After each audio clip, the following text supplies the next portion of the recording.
I woke up that morning feeling something I hadn't felt in years. Hope. Not excitement exactly, but something close. I don't usually care about birthdays. I've spent too many of them buried in work emails or pretending to enjoy half-burnt cakes. But this one was different.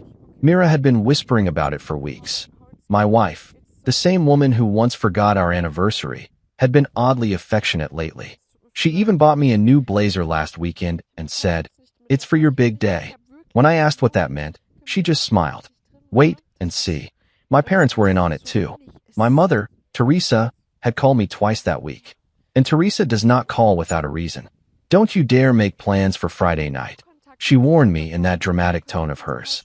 "We've got something very special planned." My father, Harold, the king of sarcasm, even looked serious when he called the day before. "Don't eat lunch tomorrow." Trust me, that alone was enough to raise suspicion. So I blocked out my schedule, cleared my calendar, and even turned down a dinner invitation from Malik, one of my oldest friends. "It's my 45th, I told him. "I think my family's actually doing something for once." He teased me, of course. Miracles do happen, huh? Around 4 p.m., Mira texted me, "Dress nice. You'll love it." I smiled at my phone like a schoolboy. I had picked out a rooftop bar I always loved, Overlook Lounge. A cozy, stylish place with city views that make you feel taller than your problems. The kind of place where, for a few hours, the world slows down.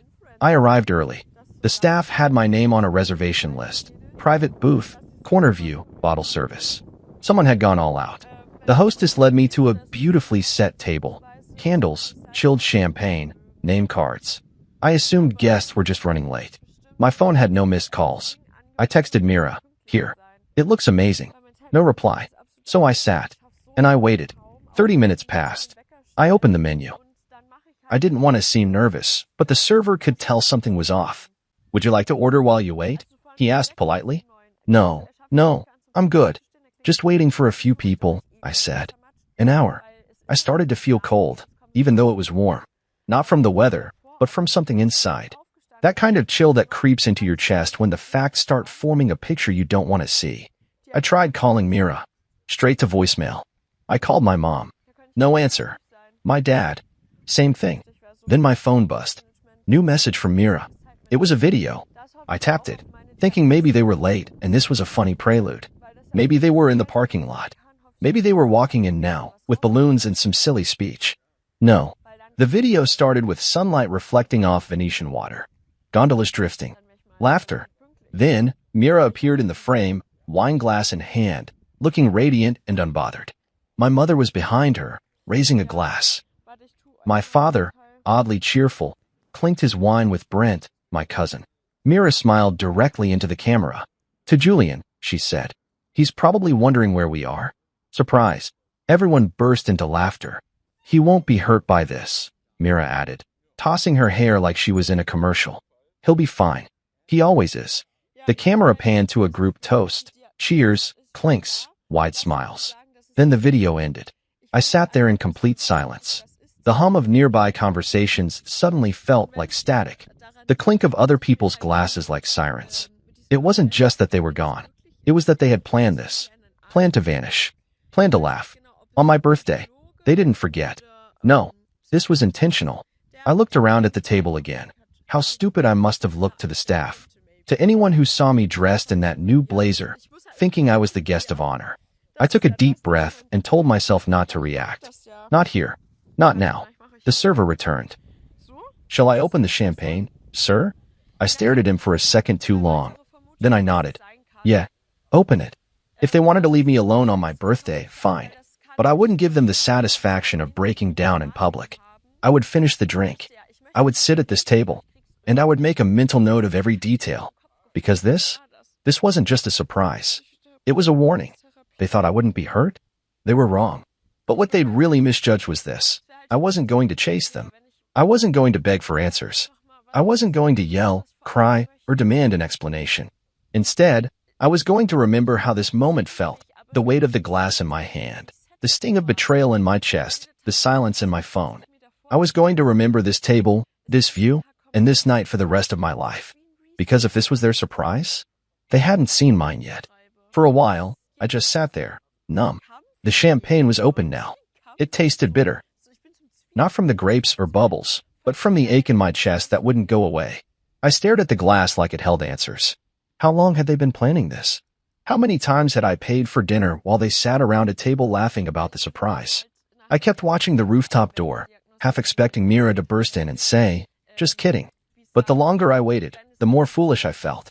A waiter approached me again, this time with a quiet sort of pity in his eyes. "Sir," he said gently, "do you want to cancel the rest of the reservation? We could refund." "No," I said quickly, cutting him off. "Leave it. I'm still celebrating." I didn't even believe the words when I said them. But I said them anyway. Maybe because saying anything else would have felt like surrender. I poured another glass. My phone was still silent. No new texts. No follow-up message. Just the video, still sitting there, waiting to be replayed like a slap to the face. I could have left. Gone home. Curled up with a blanket and a headache and the soft glow of betrayal. But I didn't. Instead, I took a photo of myself, smiling with the skyline behind me. I even raised my glass. A forced smile, sure. But I've worn worse masks in my life. I posted it to my story with the caption, "Still worth celebrating." I don't even know why I did it. Maybe to convince myself. Maybe to send a message. Maybe both. I took another sip. Time moved like syrup. At some point, I stopped checking my watch. I told the waiter to bring food, even though I wasn't hungry. I just didn't want to look pathetic, sitting there with nothing but a half-empty bottle and a broken heart. That's when I heard a familiar voice. "Julian? What the hell, man? Are you here alone?" I looked up. Malik.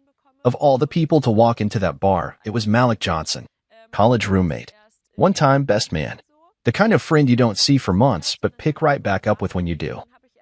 He stood there in a dark green shirt and jeans, eyes wide, holding a gift bag in one hand and his phone in the other. "I saw your story," he said, sliding into the seat across from me. "Thought it was a joke." "It's not," I muttered, trying to smile. Apparently the joke was on me. He didn't laugh. Instead, he looked around, took in the fancy table, the unopened desserts, the extra seats. "So where's Mira?" "Your folks." "In Venice," I said flatly. His eyebrows shot up. "What?" I handed him my phone. He watched the video in silence, his mouth slowly twisting into a tight line. When it ended, he set the phone down and said, "These people are out of their damn minds." I nodded, but didn't speak. Because what was there to say? He stood up suddenly. "You're not spending this birthday like this. Not on my watch. I know a couple people in the building. Give me 15. I wanted to argue. Tell him I didn't want a pity party. But the truth was, I didn't want to be alone either. So I just nodded. 15 minutes turned into 40. And just like that, my quiet, shame-soaked table became something else entirely. Malik came back with 3 friends, 2 women, and a guy from his office. They were loud, funny, and didn't ask too many questions. They bought another bottle. They danced to music from a nearby speaker.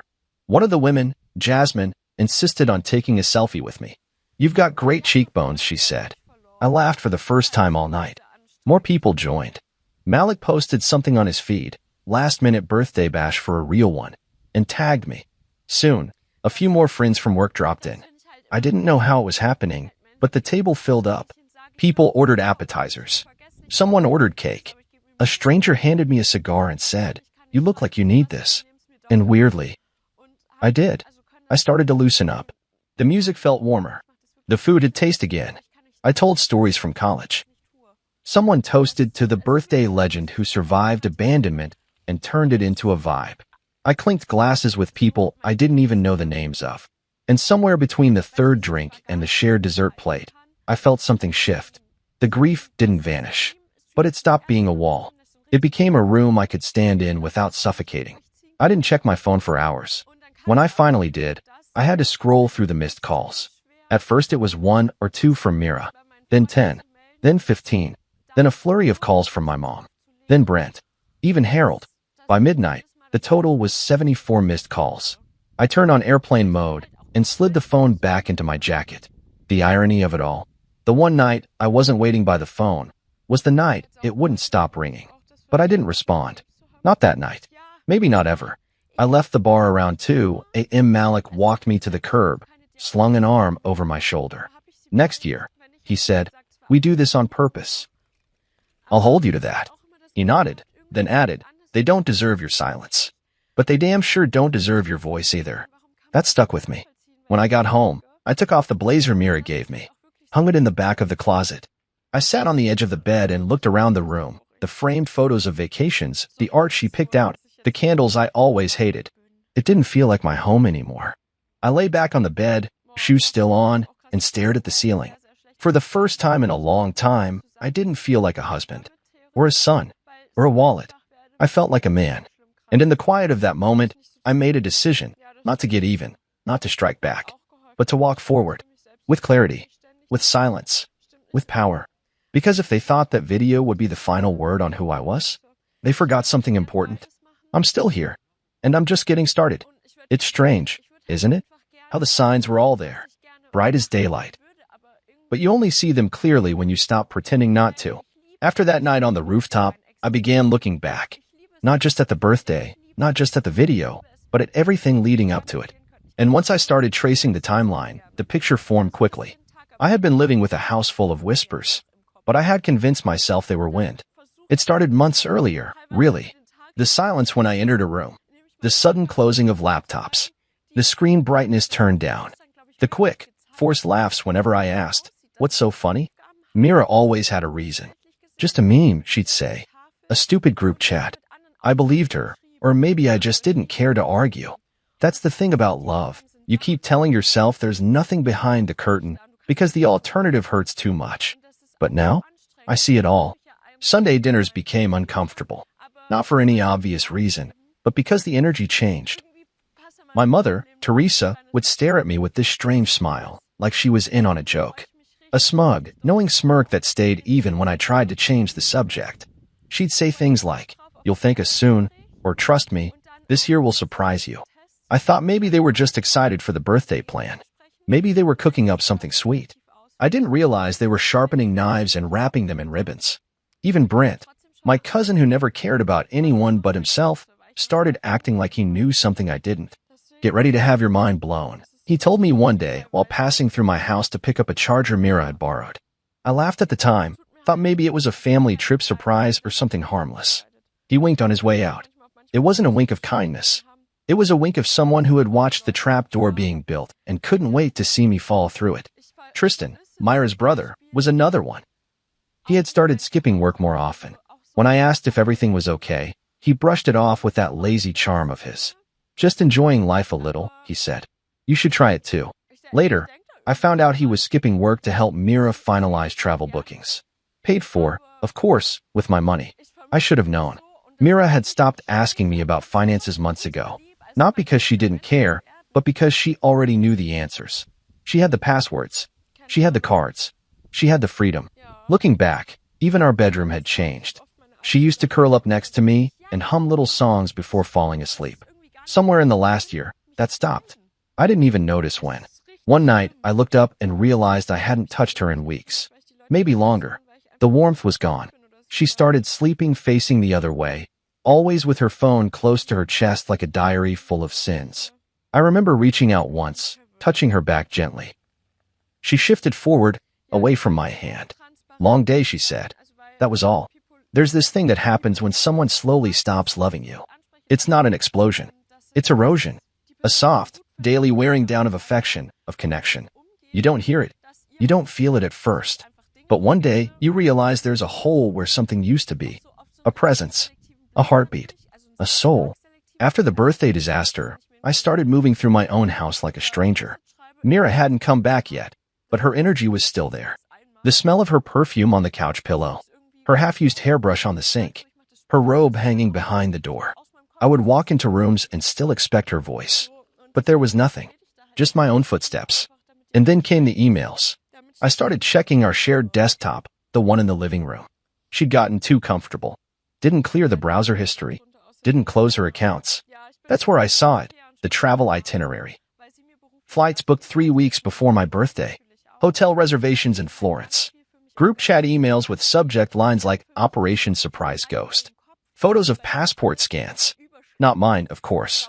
Just hers, my parents', Brent's, and Tristan's. The whole group. Every single one of them knew. Planned. Agreed. And not one of them thought to even send me a proper message. Just that stupid video. I remember sitting at that desk, staring at the screen, heart pounding like it was trying to fight its way out. My hand hovered over the mouse for a long time. My thumb kept flicking against the edge of the table. That nervous tick I get when I'm trying to swallow rage. I didn't cry. Not because I didn't want to, but because I had nothing left. No tears. Just this dry, aching hollowness. There was also a thread from Mira to my mother. Mira, do you think he'll get mad? Teresa, he doesn't get mad. He gets quiet.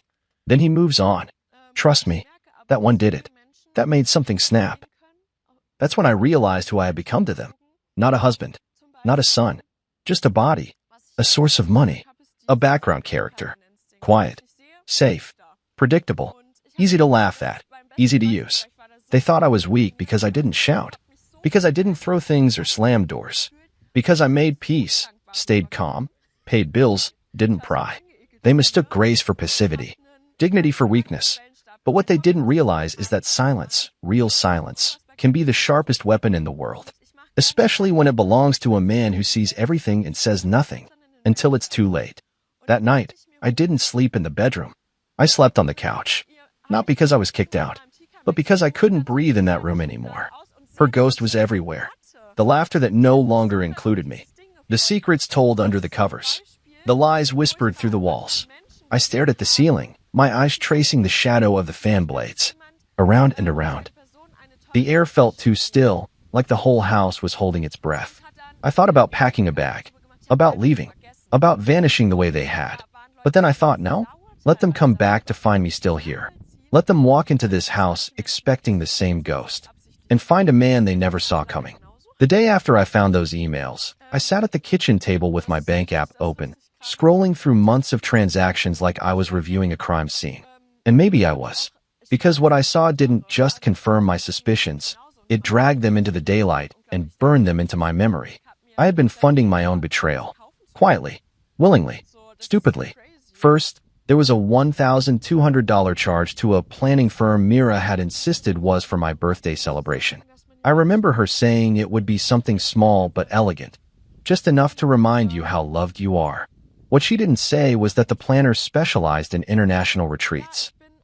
That same planner also booked travel packages for Florence and Venice, according to their website. I stared at the charge and laughed, a bitter, quiet sound that echoed in the kitchen. Then there were the flights. 2 sets of tickets to Rome and Florence on the same day, booked weeks apart under the family travel account. That account had always been in my name. Always. It started when I began managing the finances after my dad retired early. My parents had trouble staying organized, and I thought I was helping. Every time I paid their bills, booked their flights, or covered one of Brent's college debts, they acted grateful. Said things like, "Julian, we don't know how we'd survive without you." Now I knew the truth. They could survive without me just fine. They just couldn't exploit me without my help. For $1,860. That's how much had been spent in the last 10 days. Flights, hotels, a wine tasting in Tuscany, and it was all there in black and white. Not hidden, not masked. Just sitting in plain sight like a slap across the face. Mira never asked permission. My mother never said a word. Brent, of course, never thanked me. He never even texted. Why would he? I was just the wallet, the machine, the quiet guy in the corner whose money solved everyone's problems. That night, I walked into our bedroom and stared at Myra's vanity. On it sat a necklace I bought her for our anniversary, a delicate gold piece she had gushed over at the store but hadn't worn once since. I picked it up, turned it in my fingers, and for a moment, imagined handing it back to her and saying, "Here, this is the last thing you'll ever get from me." But I didn't. Not yet. Instead, I opened her drawer and pulled out the little blue folder she kept our joint financial files in. I flipped through receipts, statements, scribbled notes. There was one from 3 months ago, a spa package for 2. Mira said she went with a friend named Alina. But now I knew better. There was no Alina. There never had been. Just like there was no mystery planner or secret party. It wasn't just the spending. It was the way they all expected I wouldn't notice. Like I was too dull, too distracted, too forgiving. Mira used to joke that I had the soul of an accountant, organized, careful, detached. What she didn't know was that accountants don't forget. They remember every cent, every line item, every betrayal disguised as a favor. I sat in the living. The hum of the refrigerator was the only sound. I thought about all the things I had paid for over the years, Myra's car, the down payment on Brent's apartment, the luxury cruise my parents took last summer. I had justified it all as family, as love, as support. But that's the trick, isn't it? The people who hurt you the most are always the ones who tell you they need you. I checked the credit card logs again. There it was, another purchase Mira made just 5 days before they left. A boutique shop in Florence. A deposit. She hadn't even left the country yet, but had already paid for a dress she planned to pick up overseas. I leaned back in the chair and let the air leave my lungs slowly. This wasn't carelessness. It was confidence. She knew I wouldn't question it. She knew I wouldn't stop her. That's what hurt the most. I opened the browser again. Searched the boutique. There was a photo of the shop, tucked into a cobblestone alley, glowing with warm lights and romance.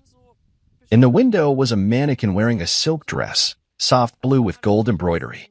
Mira had described that exact dress to me once, months ago, when we were watching an old Italian film. She'd whispered, if we ever go to Florence, that's what I'd wear. I remember saying, we should go sometime. But she had gone without me. Worn the dream without me. Lived the life we planned without me. And worse, she used my hands to pay for it. That night, I sat in the bathroom staring at my reflection.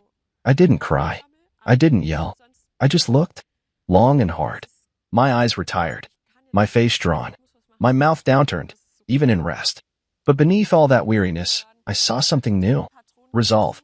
I realized something no one had ever told me growing up. Sometimes love blinds you, not because it's bright, but because it's quiet. Because it teaches you to endure instead of question, to give instead of guard. But I was done enduring, done giving without being seen. They had erased me from their celebration. So now, I would erase them from my generosity. The next morning, I called the travel agent listed on the planning firm's invoice. I introduced myself, gave my name, and asked a simple question. Was this charged to my account? The woman on the other end hesitated. Yes, she said.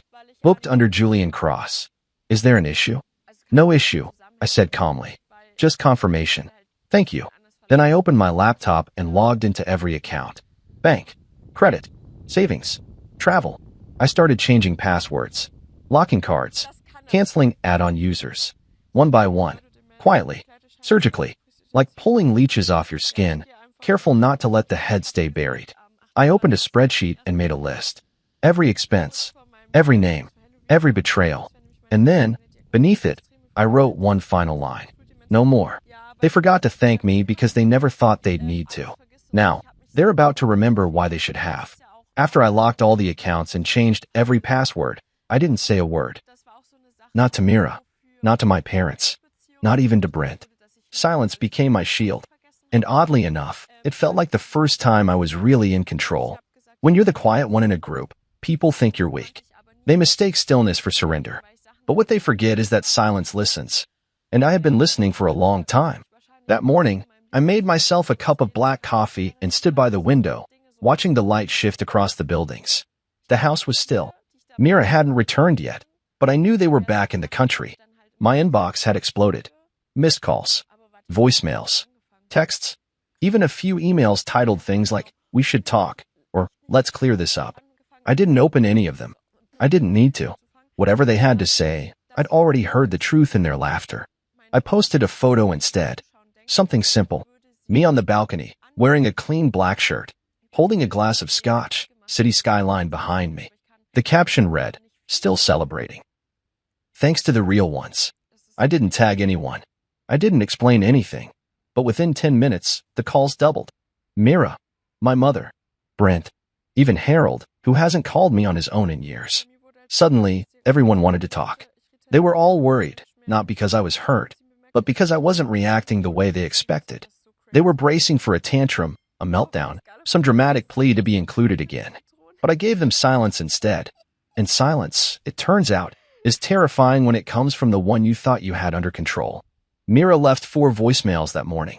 Hey, can you call me back? This is all being blown out of proportion. It was supposed to be a joke. You know, like a funny surprise. I didn't think you'd take it so personally. Then later, Julian, please. Everyone's upset now. My mom says you're being dramatic. Just call me. And finally, you're scaring people. Brent says you haven't responded to anyone. This isn't like you. What are you doing? I stared at the phone for a long time after that one. What am I doing? I'm thinking. I'm watching. I'm giving you the quiet you thought you wanted, until you realized it meant you were no longer in control. Teresa, my mother, texted, we were only trying to shake things up. You've been so disconnected lately. We thought a bold gesture would wake you up. I read that 5 times. Wake me up? You thought erasing me, mocking me, laughing at my absence on my own birthday would wake me up? I left her message unread. Brent sent a voice note. I didn't listen to it. The man once cried to me over a broken lease, and I bailed him out. I co-signed a loan when no one else would. Now he wanted to explain? He could keep his voice to himself. The most surreal part of the whole thing was how quickly the roles reversed. I used to chase their approval, try to be the reliable one, the steady son, the helpful husband. Now, with one quiet post and no responses, I had all of them rattled. I walked around the house that day and realized how different everything looked in silence. The dining room table where we had shared dinners suddenly looked too polished, too staged. The couch we cuddled on during movies felt cold, too neat. The hallway photos, smiling vacations, posed portraits felt like fiction. It's amazing how quickly love can rot when you finally see the mold beneath the paint. I sat at the desk and started organizing everything. Legal documents, account records, passwords. I made copies, put them in a separate folder, and locked it away. I wasn't just cleaning house. I was clearing space for clarity, for change. That evening, I received a text from Malik. Malik, just saw your post. Proud of you, man. Let me know if you need anything. That was it. Simple, clean, real. I replied with a thumbs up and didn't feel the need to explain. He knew. Some friends don't need backstory. They just understand the temperature of silence. Around 8:30 p.m., Mira called again. I didn't answer. She left another voicemail. Julian, I just landed. I'm heading home. Please don't make this ugly. That made me laugh out loud. I was making it ugly? I poured another scotch and sat down in the den. I left the lights off.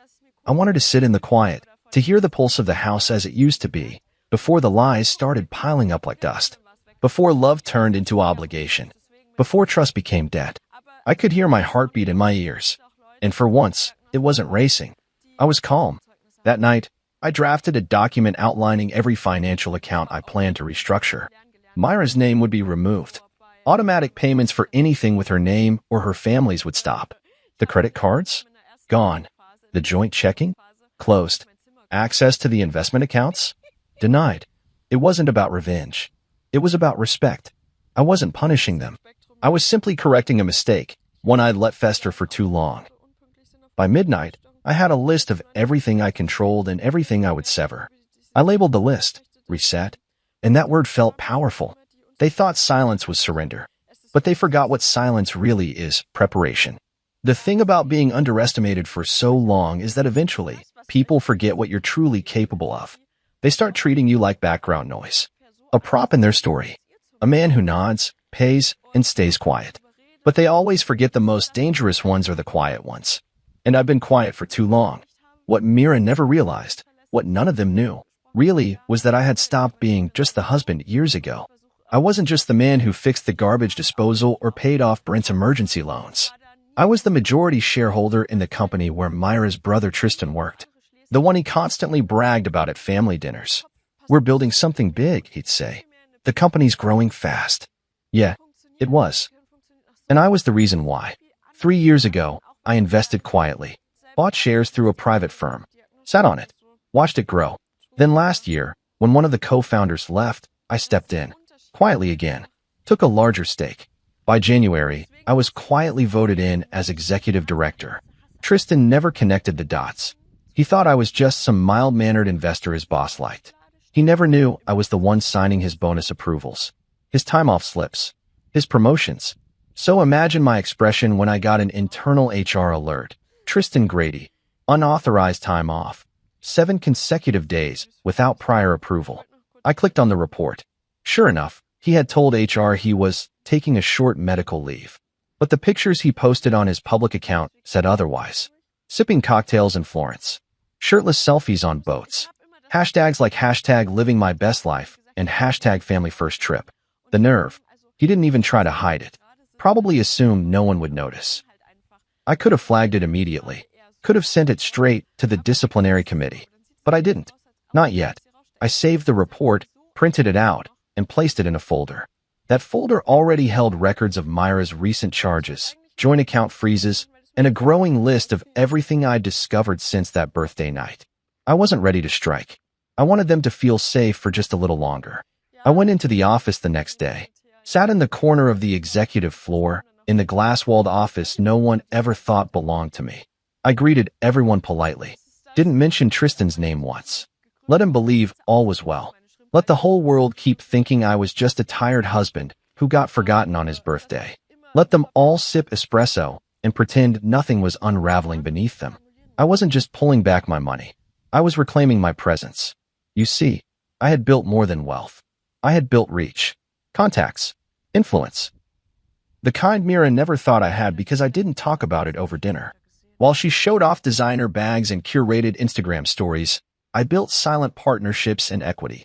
While she laughed with her friends about how boring I was sitting across from decision-makers who ran circles around her flashy lifestyle. One of them, Raymond, was on the board with me.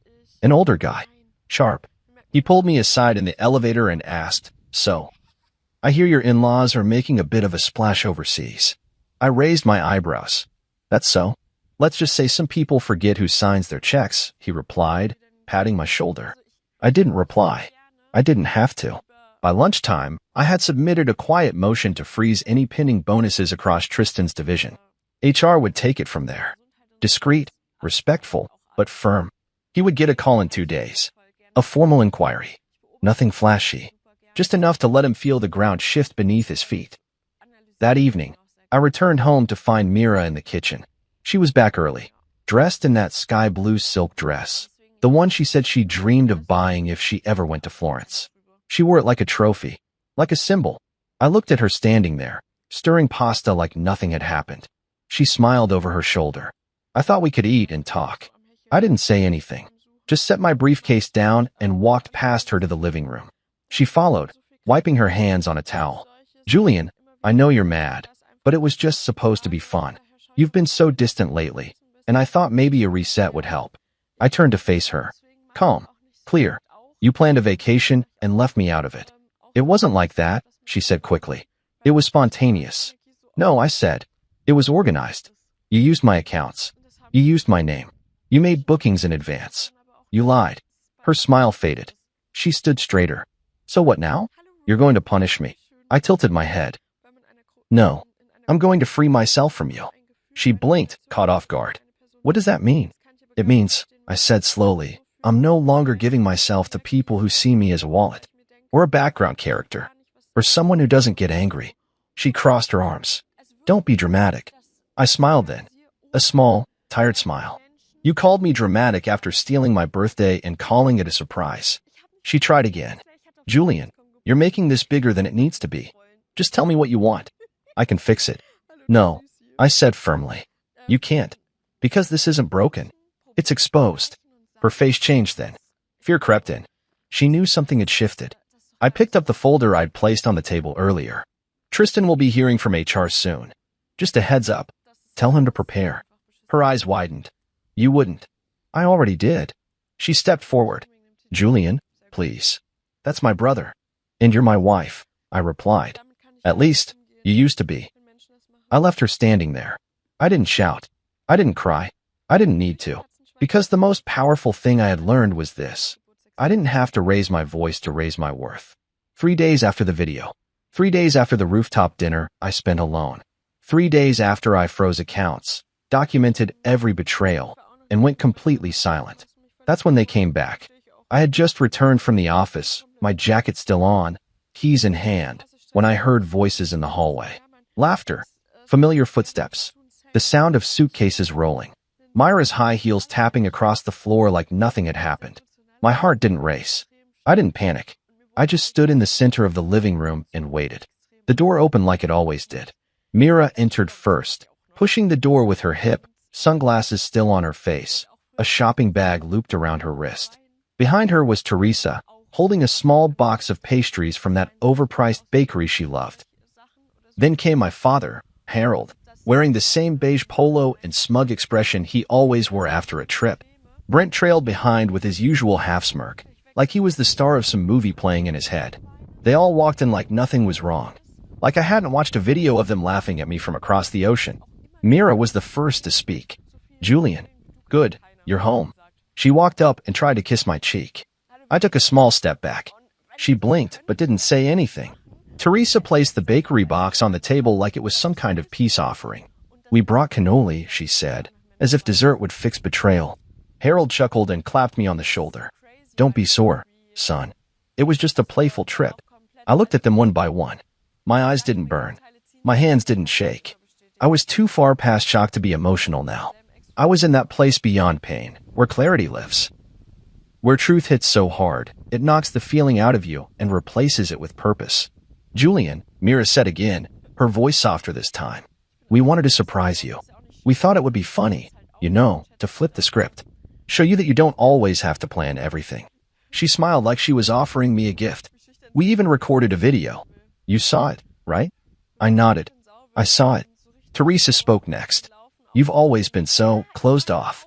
So we thought maybe a bold gesture would get through to you. We didn't think it would hurt you.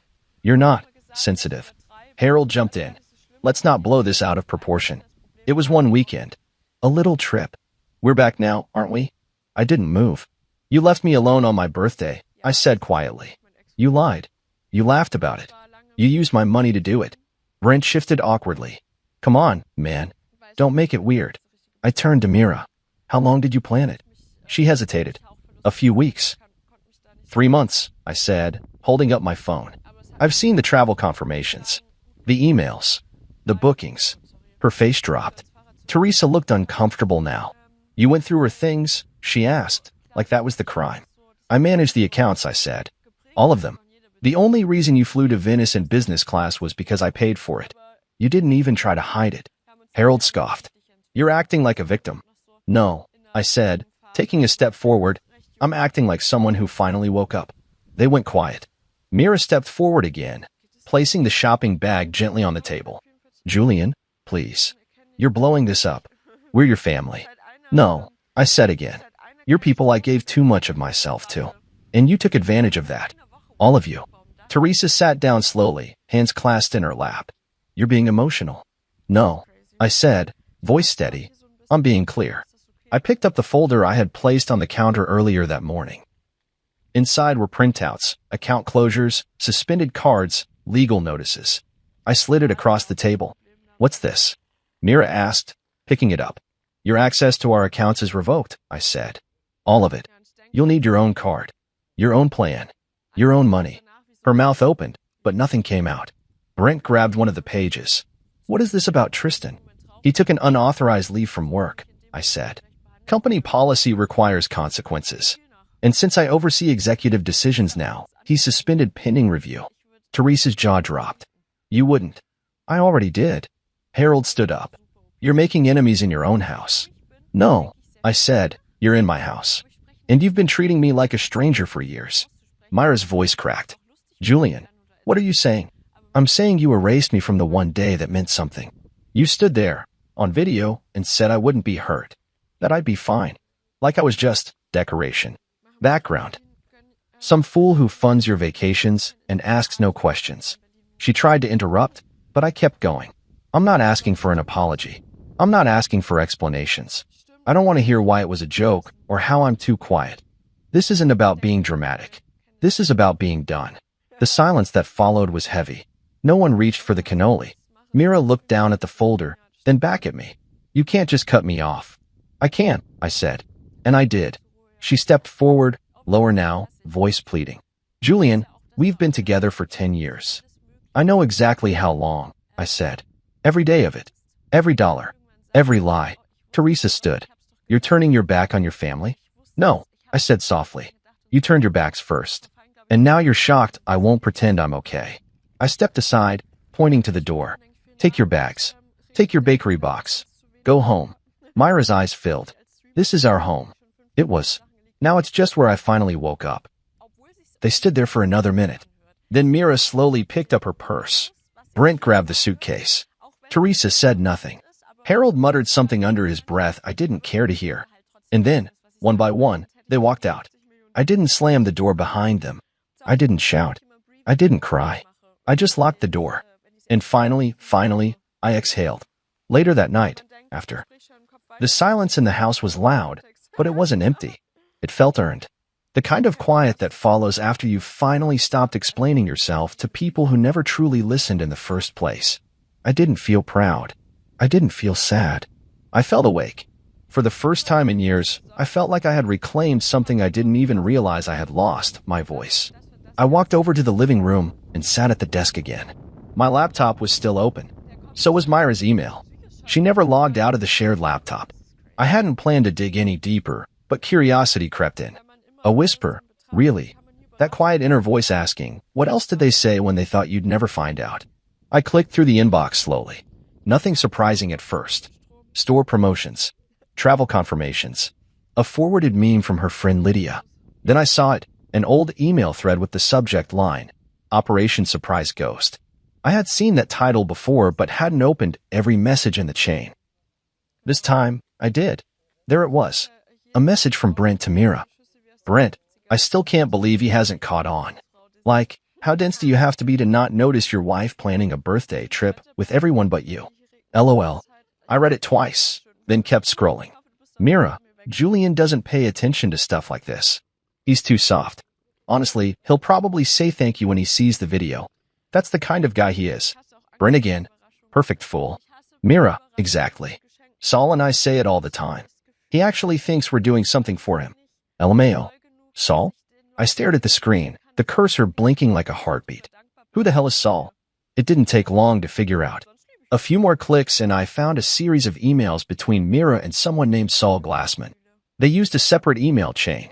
Most were harmless at first. Jokes, articles, video links. Then came the attachments. Photos. Screenshots. Mira in Italy. Mira on a balcony I didn't recognize. Mira, holding a glass of wine, leaning close to a man I'd never seen before. There was one photo where they were both in robes, in a hotel room. The timestamp? The night of my birthday. I didn't blink. I didn't even look away. I kept reading. Saul?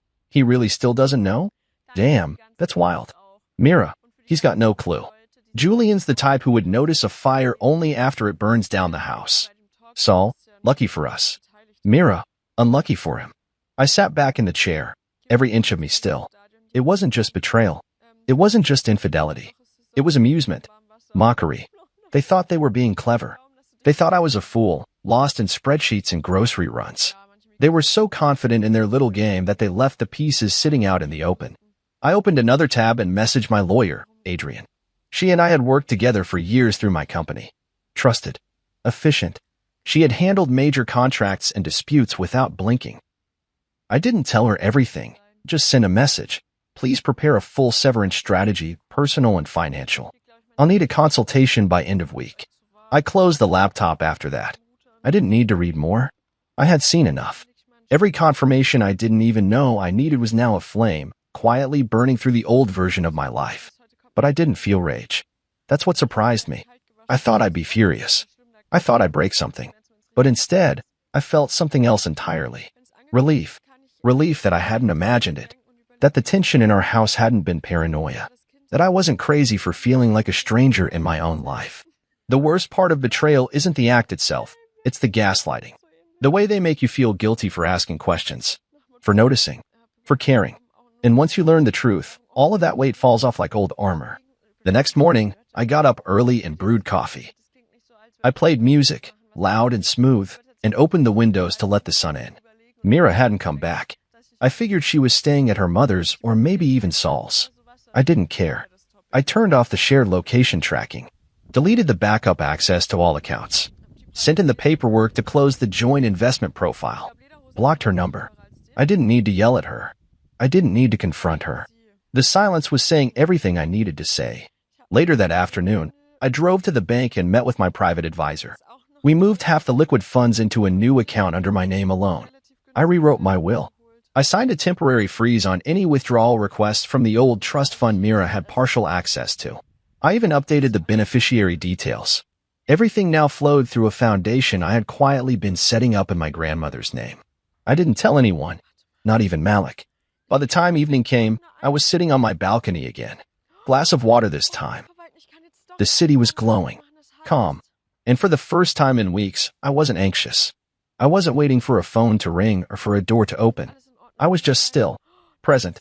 At around 7:45 p.m., I got a call from an unknown number. I let it go to voicemail. A minute later, a text came through. Mira, you froze the trust account? Julian, what are you doing? You're ruining everything. I stared at the screen and smiled to myself. Not a big smile. Just enough. I typed out a reply, paused, then deleted it. Instead, I responded with 2 words. Not anymore. Another call. I ignored it. Then my mother. Then Brent. The messages kept coming. All of them frantic. Panicked. Confused. Teresa, why is my credit card declined? Brent, call me now. Seriously. Mira, I need to talk to you. Please. You're going too far. They didn't expect me to find out. They didn't expect me to fight back. And they definitely didn't expect me to do it without raising my voice. But they should have known. I was never the fool. I was just patient. And now, they were about to learn what patience becomes when it finally runs out. It was a Friday morning when Mira finally showed up at my office. I had been expecting it. Honestly, I thought she'd come sooner. But I wasn't surprised it took her that long. Mira had always been bold when she felt powerful, but hesitant when the tide turned. I had just stepped out of a meeting about a property investment with Malik when my assistant buzzed me. Sir, there's someone here to see you. I didn't ask who. I already knew. Let her in, I said, standing up and buttoning my jacket slowly. I wanted to be fully composed, not because I needed to impress her, but because I refused to give her even a flicker of the man she thought she could control. When she walked in, she looked nothing like the version of herself I saw in Italy. No designer coat, no fresh curls, just tired eyes, hair pulled back too tight, a cheap blouse she probably threw on in a rush. But what stood out most was the panic in her face, panic hidden under a thin smile. Julian, she breathed, closing the door behind her. Can we talk?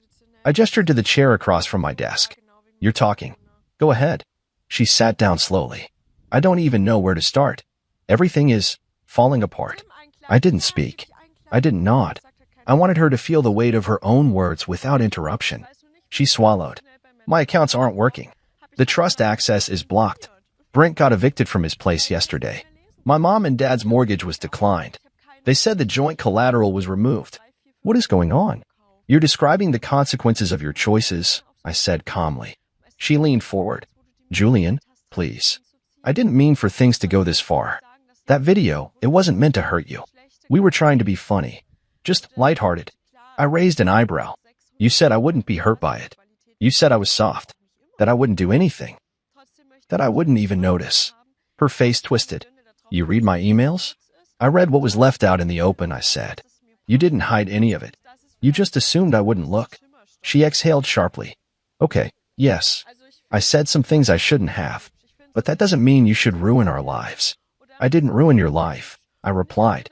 I stopped funding the one you build on top of mine. She looked like she had been slapped. Julian, we're married. Doesn't that mean anything to you? I leaned forward. It meant everything to me. Until the day you took a trip to Italy with my parents, laughed at me on camera, cheated with another man, and used my money to do it all. You don't get to talk about meaning now. She went quiet. Then softer, almost desperate, she said, Tell me what I can do. Just tell me. I'll fix it. I'll do anything. I stood up and walked toward the window, hands in my pockets. You know what hurts the most? I said without turning around. It's not that you forgot my birthday. It's that you remembered it and still chose to make me feel invisible. That's not forgetfulness. That's cruelty. She sniffled behind me. I didn't think you'd care this much. I turned around slowly. That's the problem, Mira. You never thought I'd care. You never thought I'd notice. You never thought I'd leave. You thought I'd just keep giving, keep paying, keep forgiving. Her voice cracked. I was wrong. I was wrong about everything. I nodded. Yes, you were.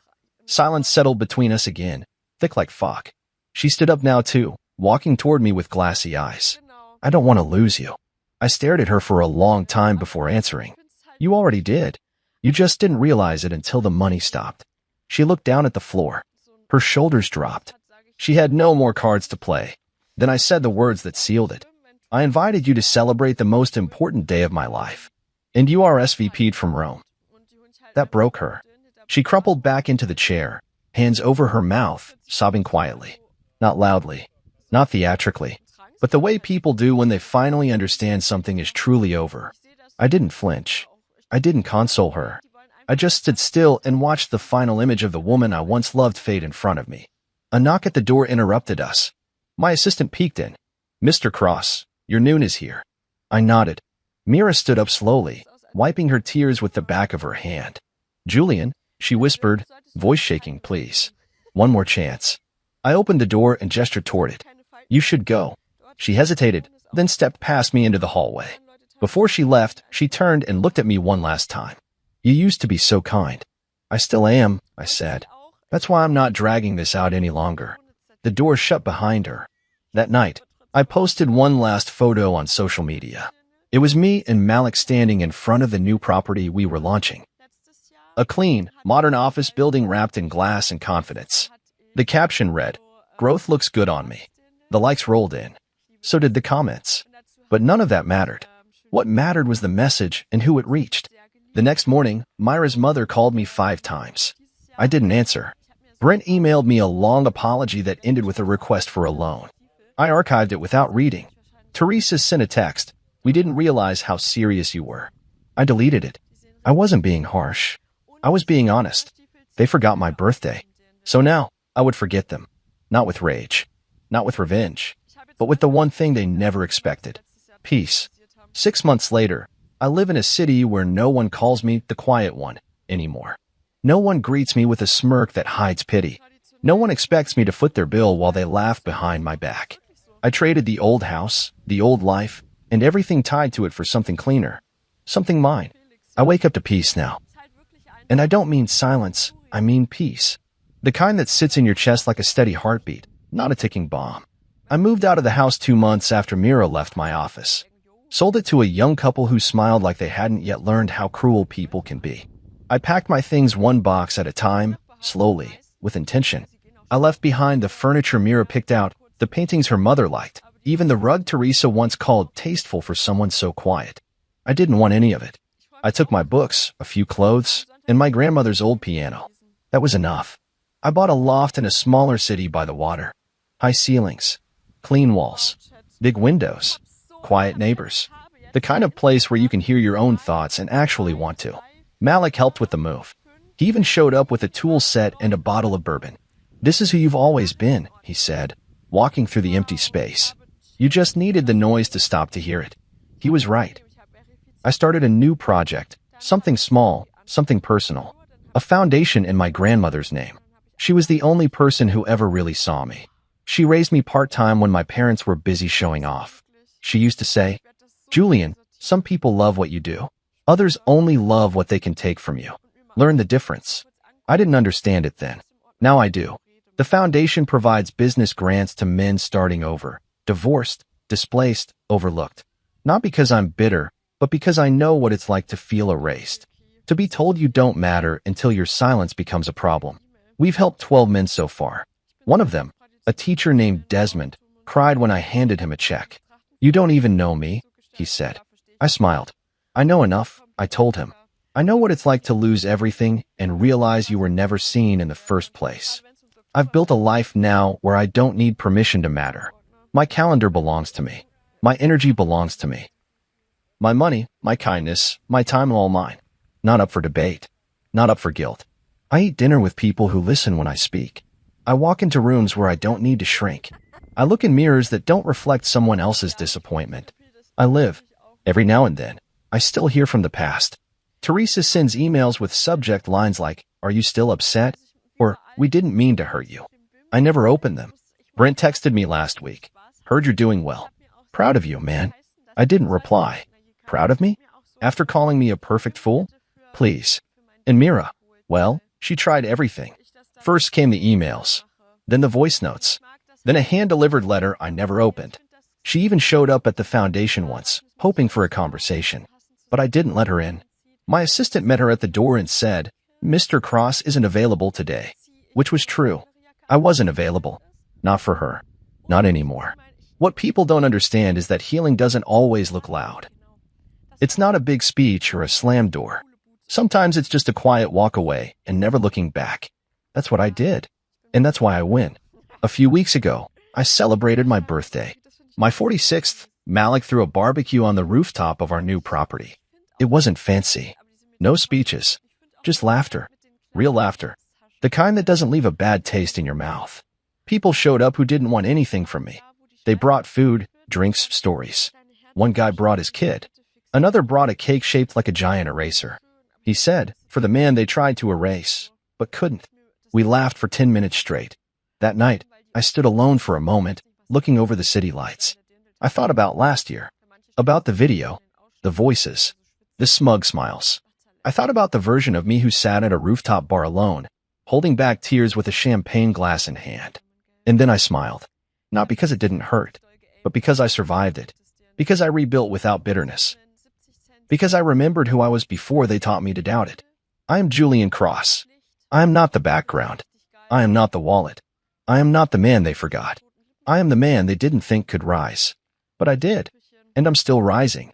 Every day, and every choice, and every breath I take that doesn't ask permission.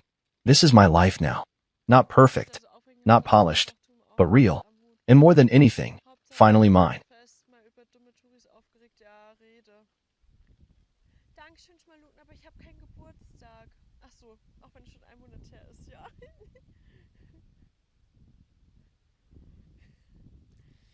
Bunny und die anderen Mods allgemein. My name is Noah Carter, and I have spent the last decade building something indestructible. At 35, I am the owner and CEO of Carter Holdings, a multinational investment firm that has its hands in everything from real estate to private equity. But power and wealth were not handed to me. I had to fight for every inch, every deal, every opportunity. 3 years ago, I was not the man I am today. I was just another ambitious entrepreneur, grinding away, trying to make something of myself. I was married then, to a woman who I thought would stand beside me through thick and thin. Isabella Moore. She was beautiful, intelligent, and driven, but she had one fatal flaw. She craved success more than she craved loyalty. At the time, Carter Holdings was still in its infancy, and though I had vision and potential, I was not the man at the top. Not yet. Isabella, however, had no patience for a man in the process of building an empire. She wanted a man who already had one. That's when Liam Preston entered the picture. A hedge fund manager with a slick tongue and an obscene amount of money, he represented everything Isabella wanted. Fast wealth, flashy luxury, and immediate power. And just like that, she walked away. I can still remember the night she left. She sat across from me at our dining table, her fingers tracing the rim of her wine glass as she carefully chose her words. Noah, I don't think this is working anymore. Her voice was calm, almost rehearsed. I looked at her then, really looked at her, and saw it in her eyes. She had already made up her mind. She had already moved on. I asked her the question that had been gnawing at me for weeks. Is there someone else? She hesitated for a fraction of a second. That was all the answer I needed. I just want a different life, she said instead, evading the question. I want stability. I want to be with someone who can give me the life I deserve. The life she deserved.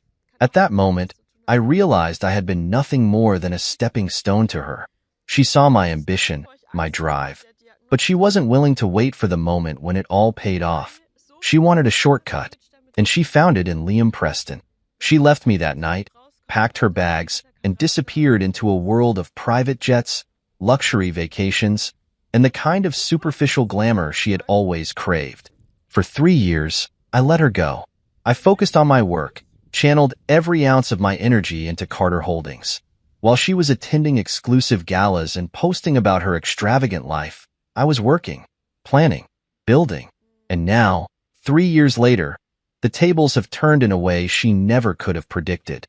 I sit in a sleek, glass-walled conference room, surrounded by top executives and legal teams, staring at the names printed on the contract before me. Preston Holdings. A $20 billion investment deal, one of the biggest of the decade. A deal that will determine the future of their company. And they have no idea that I am the one holding the final decision. Liam and Isabella are on the other side of this deal, convinced they are about to secure an investment that will elevate their company to new heights. I can already imagine the arrogance in Liam's tone, the confidence in Isabella's stride. They think they are untouchable. They don't know that Carter Holdings isn't just another investor at the table. It's my company. And I have been waiting for this moment for a very, very long time.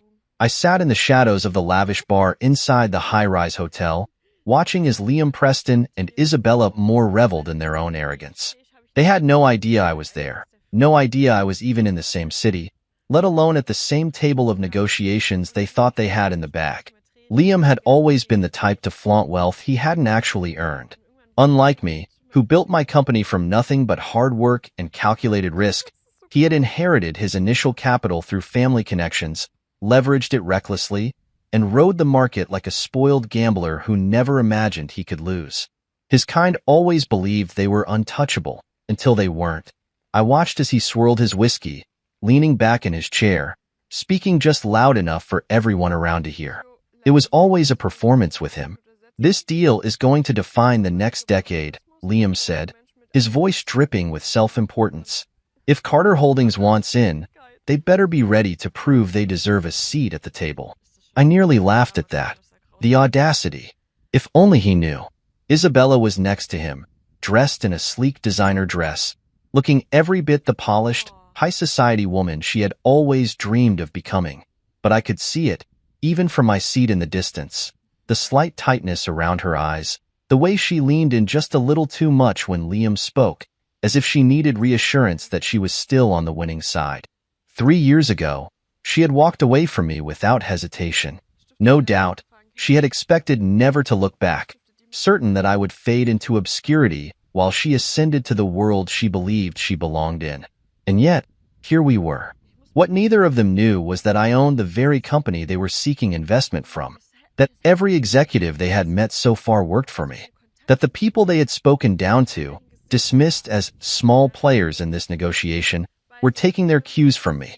I had deliberately stayed in the background, watching them operate, letting them show me exactly who they were. And they had not disappointed. "Carter Holdings isn't as powerful as people say," Liam continued, chuckling as he took another sip of his drink. "They've been expanding, sure, but this deal is their golden ticket. Without us, they won't get a foot into this industry." I exchanged a glance with my CFO, Lucas, who sat at the bar beside me, nursing a glass of bourbon. He smirked. "These guys really have no clue," he muttered under his breath. "No, they don't," I said, tapping my fingers against the glass in front of me. Liam and Isabella continued talking, oblivious to the truth. They saw Carter Holdings as just another investment firm eager for a piece of their empire. They thought they were in control. Isabella's voice was smooth, confident. "This deal will solidify everything we've worked for," she said. "Once we get Carter Holdings to sign, we'll be unstoppable." She had always been like this, aligning herself with whoever she believed was winning, attaching herself to power like a vine seeking the strongest tree. Once, she had looked at me the way she now looked at Liam. Once, she had believed in my potential, until she decided potential wasn't enough. It would be almost tragic if it weren't so satisfying. Lucas leaned in. "Should we give them a preview of what's coming?" "Not yet." I took a sip of my drink, savoring the moment. Let them keep believing they're in control. The longer they think they have the upper hand, the harder they'll fall. Liam laughed again, shaking his head. "It's actually kind of funny. Carter Holdings probably thinks they have leverage. I guarantee you, they'll take whatever scraps we offer them." I raised an eyebrow. "Scraps?" Lucas let out a low whistle. "This is going to be brutal." Oh, it was. But not in the way Liam thought. I watched as he waved over the bartender, ordering another round of drinks. He was celebrating already, convinced of his own invincibility. And Isabella? She was glowing, her gaze filled with admiration as she clung to the man she had chosen over me. I wonder how she will look when she realizes the truth. When she finds out that the man she left in the dust now held the fate of her entire world in his hands. They thought this deal would make or break Carter Holdings. What they didn't realize was that it would actually break them. Liam leaned back, lifting his glass in a mock toast. "To the future," he said, smirking. I smiled to myself, lifting my own glass from my spot at the bar. "To the future," I murmured, because in less than 24 hours, their future would belong to me. The boardroom was a glass-walled masterpiece, towering above the city skyline. The conference table stretched long, polished to perfection, surrounded by high-backed leather chairs that screamed power and wealth. Everything about this room was designed to impress, to intimidate, to set the stage for the kind of high-stakes decisions that shaped entire industries. Today, it would be the backdrop for something far more entertaining.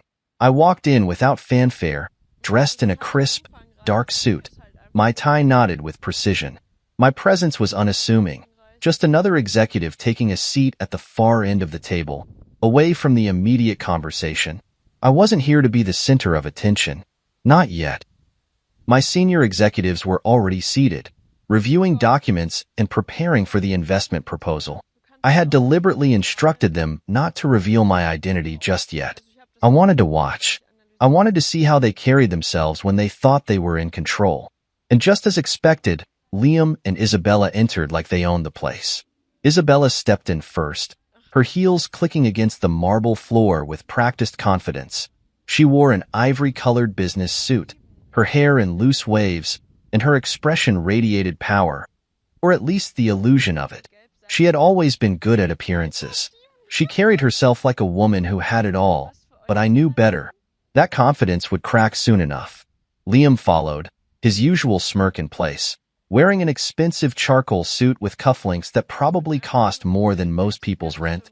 He carried himself like a man who had already won, like a king stepping into his own castle. I sat motionless, my hands folded in front of me, watching. They didn't even glance in my direction. They didn't recognize me. I had expected as much. It had been 3 years, and I had changed. I had refined everything about myself, my presence, my demeanor, my entire approach to power. I wasn't the struggling entrepreneur Isabella had walked away from. I wasn't the man trying to prove his worth. I was the worth. "Let's get started, gentlemen," Liam said smoothly as he took his seat, exuding confidence. He leaned back, adjusting his watch, another expensive accessory that symbolized his wealth. "I assume Carter Holdings has already reviewed the investment proposal. We're here to finalize the terms." I remained silent, letting my CFO, Lucas, lead the conversation. Lucas nodded, flipping through the thick packet of documents in front of him. "We have reviewed everything, yes? But before we move forward, we need to clarify a few things." Liam barely concealed his irritation. He didn't like to be questioned. "There's not much to clarify," he said. "The terms are all outlined. Carter Holdings wants in. We welcome the investment. This is a once-in-a-lifetime opportunity, gentlemen. Preston Holdings is set to dominate the next decade." Lucas smirked slightly, casting a glance in my direction before looking back at Liam. "We appreciate the enthusiasm," Lucas said coolly. "But Carter Holdings doesn't rush into deals based on excitement alone." Liam's smirk tightened. "Excitement?" He let out a short laugh. "This isn't about excitement. It's about numbers. The projections speak for themselves. If you're hesitating, maybe Carter Holdings isn't as bold as we thought."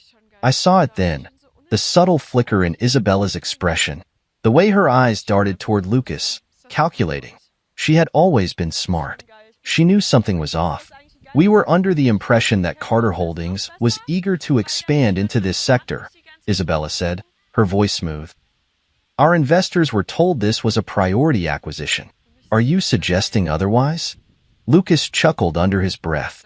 "Oh, it's a priority, all right." Liam frowned. "Then what's the holdup?" I let the silence stretch for a few seconds before I finally spoke. "The holdup is that we're still deciding if it's worth our time." The shift in energy was instant. Isabella's head snapped in my direction. Liam furrowed his brows, finally registering that someone else had spoken.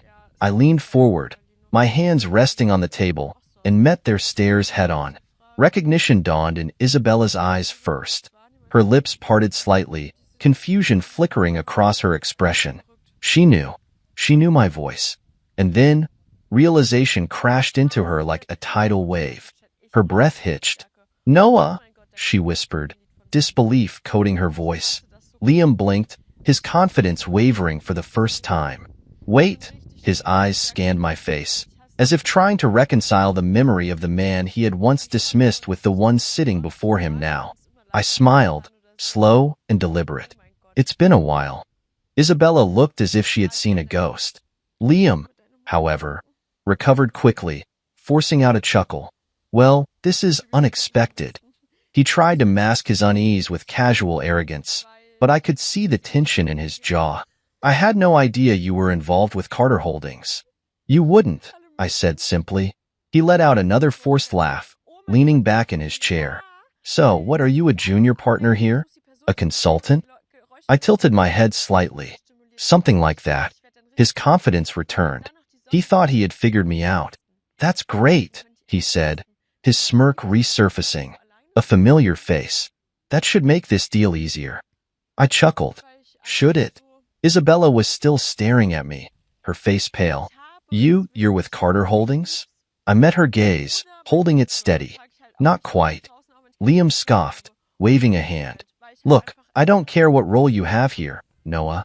This deal is a golden opportunity, and I assume your bosses will want to hear what we have to offer. Lucas coughed into his fist, barely suppressing his amusement. I exhaled slowly, then leaned back in my chair. I am the boss. Silence. A thick, suffocating silence filled the room, pressing down on them like an unbearable weight. Isabella's face drained of all color. Liam's smirk vanished. His lips parted slightly, but no words came out. I watched the realization settle over them, the moment when the truth hit like a wrecking ball. I wasn't a junior partner. I wasn't a consultant. I wasn't an executive taking notes for someone else. I was the owner, the CEO, the man who held their entire future in his hands. Liam swallowed hard, his bravado crumbling at the edges. You! His voice cracked slightly before he forced himself to straighten. You run Carter Holdings? I smiled, unbothered. Surprised? Isabella inhaled sharply, still struggling to process. Her hands clenched slightly on the table. How? How is that possible? I shrugged. 3 years is a long time. Liam opened his mouth, then closed it. His mind was scrambling for something, anything, to regain control of the conversation. But there was nothing, because the power he thought he had, the deal he thought he controlled, it all belonged to me now. The gala was held at one of the most exclusive 5-star hotels in the city, a sprawling venue adorned with crystal chandeliers, polished marble floors, and a breathtaking view of the skyline from its open-air terrace. It was the kind of event designed to exude power and exclusivity, a gathering of business moguls, investors, and industry leaders. And tonight, it was the stage for something far more entertaining. I arrived fashionably late, stepping into the grand ballroom with quiet confidence. The crowd was already thick with the elite, sipping expensive champagne, exchanging fake pleasantries, and basking in their own wealth. The atmosphere buzzed with the sound of clinking glasses, light laughter, and the murmurs of deals being brokered in hushed voices. I spotted Liam Preston immediately. He stood near the center of the room, his presence commanding attention. Dressed in a perfectly tailored tuxedo, he had a whiskey glass in hand and was deep in conversation with a group of executives, no doubt trying to impress them with exaggerated tales of his own success. And beside him, Isabella. She wore a deep emerald gown that hugged her figure, her hair styled in elegant waves, her jewelry expensive but tasteful. From the outside, she still carried the aura of a woman who had it all. But I knew better now. As I made my way through the crowd, I overheard snippets of conversation. People were buzzing about the Preston Holdings investment deal, some excited, others skeptical. They all assumed Liam and Isabella were poised to secure the deal of the year, none of them realizing the truth. None of them realizing that deal was already dead. Lucas, my CFO, nudged my arm slightly as he passed by, his eyes filled with amusement. They still don't know, he muttered under his breath. Not yet, I said, taking a sip of my drink. But they will. As I moved closer to Liam and Isabella's circle, Liam's voice carried over the chatter. This deal is practically signed, he was saying, his usual cocky grin in place. Carter Holdings knows what's at stake. They need this investment just as much as we do. A few of the executives laughed, nodding in agreement. Isabella smiled, resting her hand lightly on Liam's arm. Once the final signatures are in place, Preston Holdings will be untouchable, she added smoothly. I chuckled to myself. Untouchable. Liam's gaze flickered toward me then, and for a brief moment, There was no recognition in his eyes. He saw just another businessman at the event, someone he didn't care to acknowledge. But then Isabella followed his gaze and froze. Her eyes locked onto mine, and I saw it immediately, the flicker of panic. Liam frowned, glancing between us. Something wrong, babe? Isabella quickly masked her expression, forcing a tight smile. Nothing, she said too quickly, dropping her gaze. Liam barely paid it any mind, already turning back to his conversation. But Isabella? She kept glancing at me from the corner of her eye, her mind racing. She knew something was off. I let them stew in their ignorance for a while longer, mingling, exchanging pleasantries with other industry leaders, all while keeping them in my peripheral vision. Then came the moment that changed everything. Liam, emboldened by alcohol and his own arrogance, noticed me standing nearby and smirked. Well, if it isn't the guy lurking in the shadows. The surrounding group chuckled. I merely raised an eyebrow, unimpressed. He lifted his glass and mock toast. Enjoying the party, mister? I smiled. Carter. The laughter died. Liam's smirk wavered, confusion flickering across his face. What? The realization dawned on Isabella first, and I saw it in her expression. The horror of putting the pieces together too late. Noah Carter, I said smoothly, letting my name settle over them like a thundercloud. CEO of Carter Holdings. The blood drained from Liam's face. His voice cracked, disbelief written all over him. The murmurs around us grew louder as people caught on to what was happening. I could see the whispers traveling through the crowd, heads turning, confusion giving way to amusement as the truth spread like wildfire. Liam swallowed, trying to recover. Well, that's quite the surprise. He forced a chuckle. Didn't expect to see you in this position. I took a slow sip of my drink. Clearly, the discomfort in his posture was delicious. But he wasn't about to back down. Not yet. Instead, he did what insecure men do best when they feel threatened. He lashed out. With a sudden, exaggerated smirk, he turned to Isabella. You know, babe, I never understood why you wasted your time with certain people. I knew what he was doing, trying to reestablish control, trying to turn the situation into a joke at my expense. I remained calm, watching him, letting him dig his own grave. And then, in front of the entire room, he did something I didn't expect. Liam grabbed a nearby glass of water, lifted it with a sneer, and threw it in my face.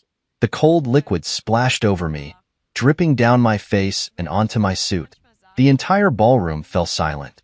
A stunned hush settled over the crowd, eyes wide, mouths slightly open. No one could believe what had just happened. Liam stood there, smug, thinking he had just humiliated me in front of the city's most powerful people. I exhaled slowly, wiping my face with my hand.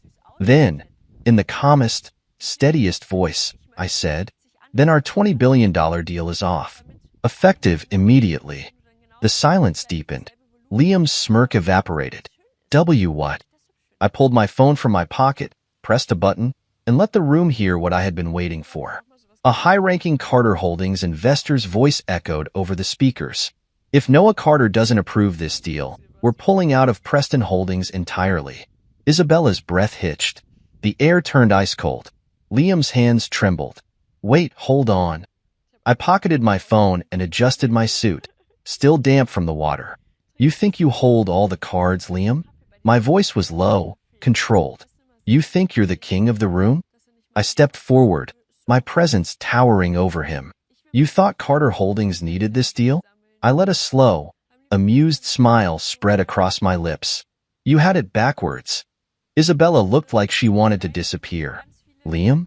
He just stood there, shaking his head, unable to comprehend the catastrophe unfolding before him. I leaned in slightly, lowering my voice just enough that only they could hear. I built myself from the ground up. You inherited your power. I let the weight of my words settle, and now I'm taking it away. Then, without another word, I turned on my heel and walked away. Behind me, the whispers erupted into full-blown chaos. For a moment, the entire ballroom stood still. The weight of my words hung in the air, thick and suffocating. The same executives who had been laughing with Liam minutes ago were now frozen, their expressions ranging from shock to pure disbelief. Liam's face had lost all color, his usual arrogance replaced with something foreign. Fear. Isabella. She didn't even breathe. I could see the calculations running through her mind, the slow realization that everything she had built, everything she had left me for, was crumbling right in front of her. The $20 billion deal. The deal that was supposed to solidify Preston Holdings as an untouchable empire was gone. And worse, everyone in the room had just witnessed it. I turned, walking away from them with slow, deliberate steps, the murmur of hushed whispers already rising behind me. I could hear people piecing it together, the questions flying between them. Noah Carter? As in Carter Holdings? He was married to Isabella, wasn't he? Wait, does that mean...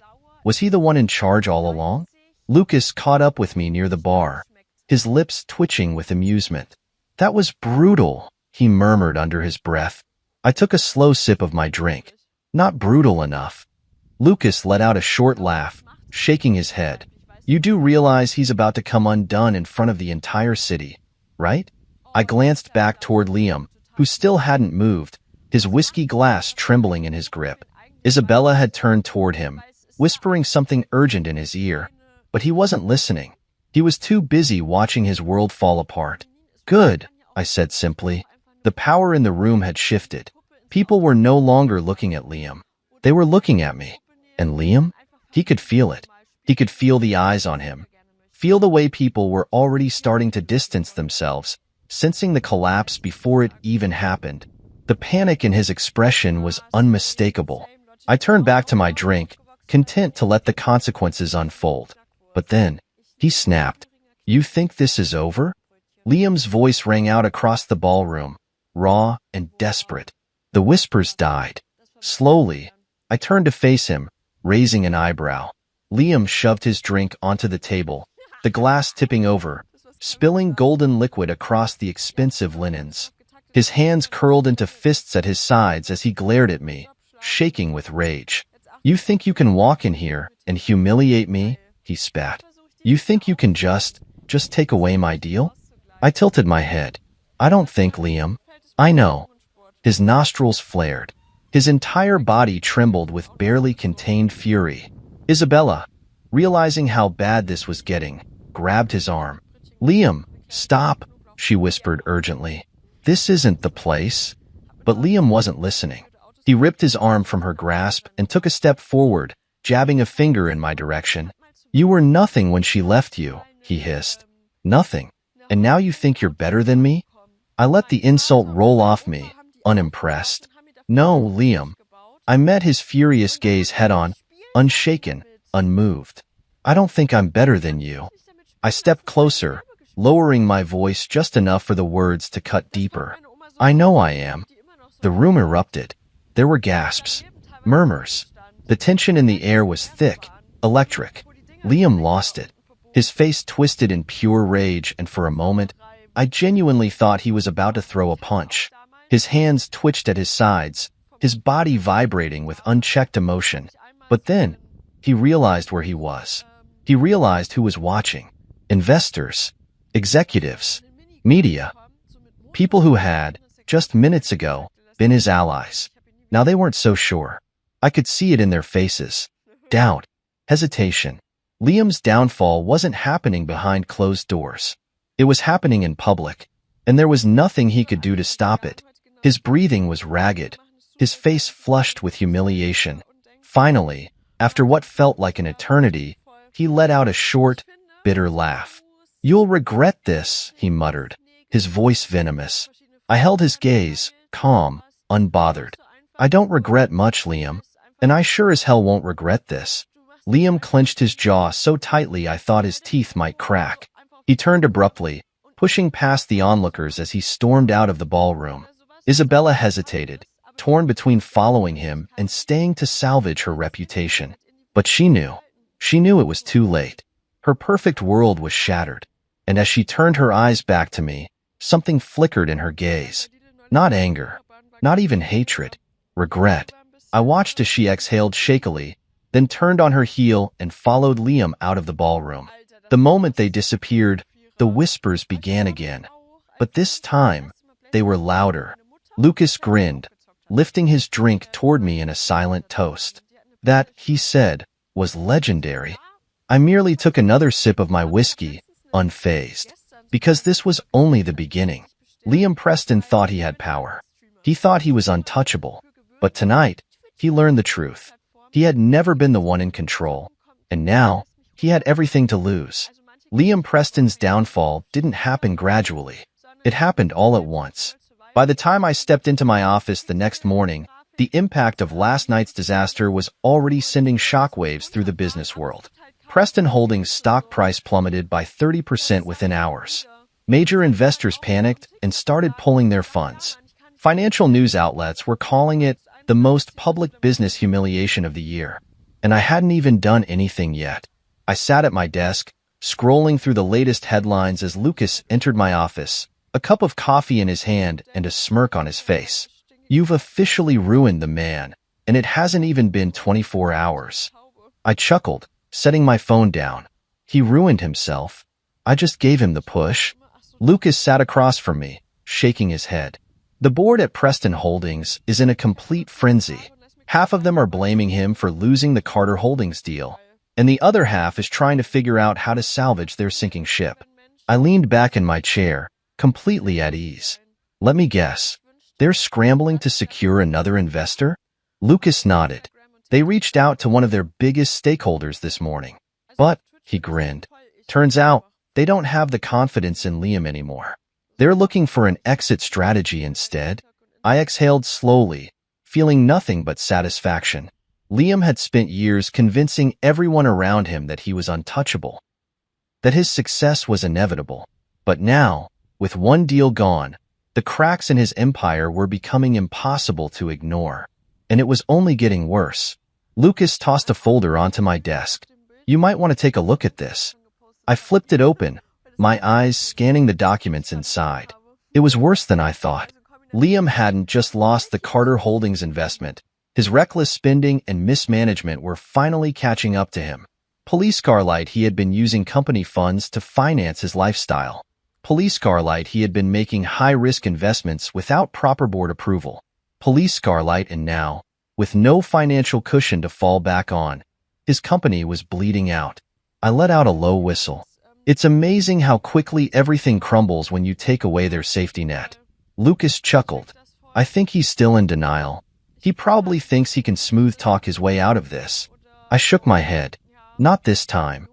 I had spent years watching men like Liam Preston, men who climbed to the top on nothing but arrogance and deception. They believed that if they acted like winners long enough, the world would never see them fall. But the truth? The moment you strip away the illusion, all they have left is panic. And right on cue, my phone rang. I didn't even have to check the caller ID. I knew exactly who it was. Lucas grinned. I'm guessing it's the man himself? I nodded, answering the call. Liam. The voice on the other end was unsteady, but he was still trying, still clinging to whatever was left of his bravado. Noah, Liam said, forcing a chuckle that sounded far too strained to be natural. Look, about last night, things got a little out of hand. I think we both know that. I leaned back in my chair, amused. He was already trying to backpedal. Did they? I asked casually, because from where I was standing, everything went exactly as it should have. Liam exhaled sharply. Noah, listen. We don't have to be enemies here. I was out of line at the gala. I can't admit that. But business is business. We both know how the game is played. I let the silence stretch for a moment, let him sweat. Then, finally, I spoke. Is that why your investors are pulling out? Liam inhaled sharply. I had struck a nerve. I don't know what you're talking about, he muttered. Come on, Liam, I said, my voice calm. I know everything. Your stock price is in free fall. Your board is turning against you. And now, your biggest stakeholders are looking for an exit. Another stretch of silence. Then, Liam finally cracked. You think you're so damn smart, don't you? He hissed. I smiled. No, Liam. I know I am. His breathing was ragged on the other end. He was furious, desperate. You want to know what your problem is, Noah? Liam spat. You act like you're above everyone else. Like you're untouchable. But let me tell you something. You're not? I chuckled. Funny. That's exactly what people used to say about you. Liam lost it. You think you won? This isn't over, Carter. You might have embarrassed me, but I'm still standing. I shook my head. Not for long. I didn't respond, just let his own frustration fill the silence. And then, he hung up. Lucas raised an eyebrow. That was fun. I exhaled slowly, setting my phone down. He's unraveling. Lucas smirked. And it's only the beginning. We both knew it. Liam wasn't just dealing with a public embarrassment. He was about to lose everything. And the best part? I didn't even have to lift a finger. Liam Preston was a man who thrived on control. He built his entire image around the illusion of power, walking into rooms as if he owned them, speaking as if his words dictated the economy, and treating people as if they were beneath him. But today, for the first time, Liam Preston was powerless. By the time the sun set, Preston Holdings was in free fall. Their stock had dropped another 15% by mid-afternoon. Major investors had called an emergency board meeting. Whispers of financial fraud had reached the SEC, triggering an early-stage investigation. And Liam? He was drowning. I sat in my office, watching it unfold from a distance, listening as my team gave me the latest updates. Lucas, ever the bearer of amusing news, leaned against my desk with his tablet in hand, smirking. The board is voting tonight, he said, shaking his head. They're going to push him out. I leaned back in my chair, completely relaxed. Took them long enough. Lucas let out a short laugh. They're ruthless when they smell blood. And Liam? He's bleeding out fast. I wasn't surprised. The moment confidence in a leader faltered, the sharks always circled. And Liam had made too many enemies along the way. Still, I knew men like him. He wouldn't go down without a fight. He would cling to whatever scraps of power he had left, refuse to accept the reality staring him in the face. And that's exactly what happened. At precisely 7:42 p.m., Liam walked into the emergency board meeting. His shoulders were squared, his posture stiff, but his eyes were frantic. He was a man who had never been in this position before. The room was filled with his own board members, men and women he had once commanded with ease. But tonight, they weren't looking at him as their leader. They were looking at him as a liability. Let's get straight to the point, one of the senior board members said, steepling his fingers. Liam, we've reviewed the situation, and there's no denying the damage. Liam forced a smile, but it was weak. Look, I understand there's concern, but this is just a temporary setback. Carter Holdings was never the only option for investment. We can pivot. Silence. No one agreed. Another board member, an older woman with sharp eyes, cleared her throat. We have reason to believe that your handling of company funds has been questionable. Liam's jaw clenched. That's ridiculous. Every decision I've made has been in the best interest of this company. The senior board member sighed. Liam, the SEC has already started preliminary inquiries into our financial records.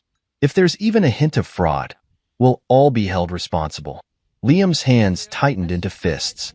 You're throwing me under the bus? After everything I've done for this company? This company, the man said, voice cool, is bigger than you. And just like that, the reality hit him. Liam was no longer the king. He was expendable. The final blow came from his most trusted ally, his own CFO, Mark Bennett. Mark had been Liam's right-hand man for years, the one who covered for him, who helped smooth over his reckless financial choices.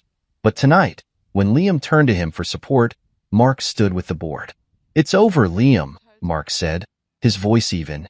The vote is unanimous. The board has decided. You're out? Liam staggered back. No, he whispered. No, you can't do this. We just did, Mark said. Your resignation will be announced first thing in the morning. The room fell into silence. Liam was finished. His breath came in shallow gasps, his entire body stiff as he processed the fact that he had lost everything. And then, his phone buzzed. He looked down, his face contorting as he saw the name flashing on the screen. Isabella, his wife, his last remaining ally. Liam picked up the call, voice sharp. Where the hell are you? Isabella's voice trembled on the other end. Liam, we need to talk. Talk? He laughed bitterly, running a hand through his disheveled hair. I just got betrayed by my own board, and you want to talk? There was a long pause. Then, softly, Liam, I'm leaving. His world stopped. What? His voice was barely a whisper. I packed my things, Isabella continued, her voice strangely emotionless. I'm moving out tonight. Liam gripped the phone tighter. You're joking. I'm not. Liam let out a sharp, humorless laugh. You're leaving me? Now? After everything? I can't stay, Isabella said simply. It's over. Liam's breath hitched. No, he whispered, shaking his head even though she couldn't see him. No, you don't get to walk away. Not now. Isabella exhaled slowly. You know what I realized, Liam? Silence. Then, I left the wrong man. That was it. That was the moment Liam broke. Because he knew. He knew exactly who she meant. Noah, he rasped. Isabella didn't deny it. Instead, she simply said, Goodbye, Liam. And then, just like that, she hung up. Liam stood there, the phone still pressed against his ear, his entire world collapsing around him. The company? Gone. His reputation? Destroyed. His wife? Leaving. He had lost everything. And the worst part? It was all his fault. It was late when my phone rang. The office was quiet, most of my employees having left hours ago, but I remained behind, reviewing final reports and watching the inevitable collapse of Preston Holdings unfold in real time. I knew who it was before I even checked the screen. Isabella. I leaned back in my chair, staring at the name flashing on my phone. It had been years since she had called me.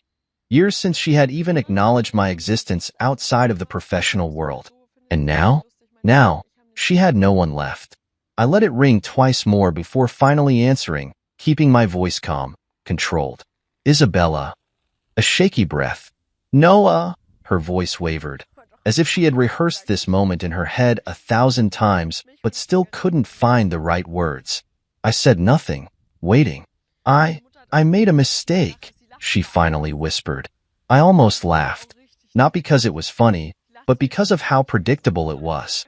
Of course, she would come back now. Not when I was struggling. Not when I was still building. Not when I was the man she deemed unworthy. Now that Liam was gone. Now that her perfect world had shattered. Now that she had nowhere else to turn. I exhaled slowly, glancing at the city skyline through my window. What do you want, Isabella? She hesitated. Liam is gone, she admitted. The board forced him out. His assets are frozen. He has nothing left. And I heard her swallow, the shame thick in her silence. I need help, Noah. There it was. I should have felt some kind of satisfaction, some kind of twisted pleasure in hearing her beg, but I didn't. I only felt indifference. Years ago, her leaving had shattered me. It had burned through my pride, my trust, and my love until nothing was left. But time had done its job. I had rebuilt. I had become more. And now, she was nothing but a voice from the past. I let the silence stretch between us, making her sit with her own words. Noah, she whispered, voice trembling. Please. I leaned forward, resting my elbows on my desk. What do you want, Isabella? I don't know what to do. She let out a shaky breath. Liam ruined everything. The house is being taken. Our accounts are frozen. I have nothing left. I smiled to myself. She wasn't calling because she regretted leaving me. She was calling because she regretted choosing wrong. I rubbed my jaw, feigning consideration. Let me get this straight. You left me for a man you thought was better, built a life with him, looked down on me while I was working for everything I have. And now that he's fallen, you think I'll just, what? Save you? Her breath hitched. Noah, it's not like that. Isn't it? I cut her off, my voice steady. Tell me, Isabella, if Liam was still rich, still powerful, would you be calling me right now? The silence on the other end told me everything I needed to know. She had no answer.